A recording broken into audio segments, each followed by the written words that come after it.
আসসালামু আলাইকুম dear viewers, dear learners. তো আজকে আমরা যে একটি ক্লাস আপনাদের জন্য রাখবো প্রত্যেকদিন বা দৈনিক আরবি ব্যবহৃত বাক্যগুলো নিয়ে আলোচনা করব প্রত্যেকদিন। তো এক্ষেত্রে আজকে আমরা একটি ক্লাস নিয়ে আপনাদের সামনে উপস্থিত হয়েছি। তো এখানে কয়েকটা আমরা দৈনিক ব্যবহৃত বাক্য উল্লেখ করব এবং তার অনুবাদ করে দেব। এখানে প্রথমত উল্লেখ করা হয়েছে আসসালামু আলাইকুম। এটার মানে হচ্ছে শান্তি বর্ষিত হোক আপনার উপরে। এটা সালাম বা শুভেচ্ছা জানানোর জন্য এটা ব্যবহৃত হয়ে থাকে আরবিতে। তারপরে দ্বিতীয়তে আসছে কাইফা হালুকা, আপনি কেমন আছেন। এগুলো দৈনন্দিন জীবনে ব্যবহৃত হয়ে থাকে। ওকে।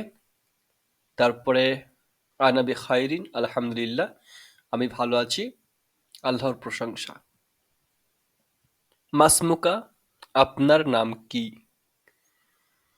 আইনা আন্তা, আপনি কোথায়। আনা মিন হিন্দ, আমি ভারত থেকে। তো এখানে হিন্দ শব্দটা দেখুন লাল কালারে দিয়ে দিচ্ছি। এটাতে আপনি নিজের দেশের নাম উল্লেখ করতে পারেন।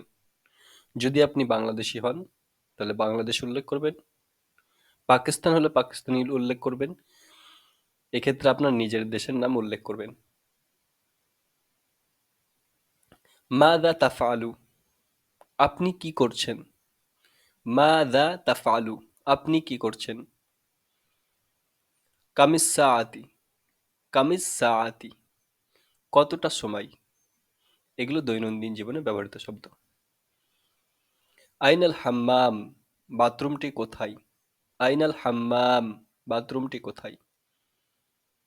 শুক্রান জাজিলান, শুক্রান জাজিলান, অনেক ধন্যবাদ। নাম, আনা, হ্যাঁ, নাম মানে হ্যাঁ, আর লা মানে না। মিন ফাজলিক, মিন ফাজলিক, দয়া করে, দয়া করে। উরিদু হাদা, উরিদু হাদা, আমি এটি চাই। আইনা ইয়ামকিনুনি আসুরা আলাল কালামি, আমি কলমটি কোথায় পাবো। আইনা ইয়ামকিনুনি আসুরা আলাল কালামি, আমি কলমটি কোথায় পাবো। আনা আসিফুন, আনা আসিফুন, আমি দুঃখিত। তো এই ছিল আমাদের 15টি বাক্য, যেগুলো দৈনন্দিন জীবনে আমরা ব্যবহার করে থাকি বা দৈনিক আরবি ব্যবহৃত শব্দ। ধন্যবাদ।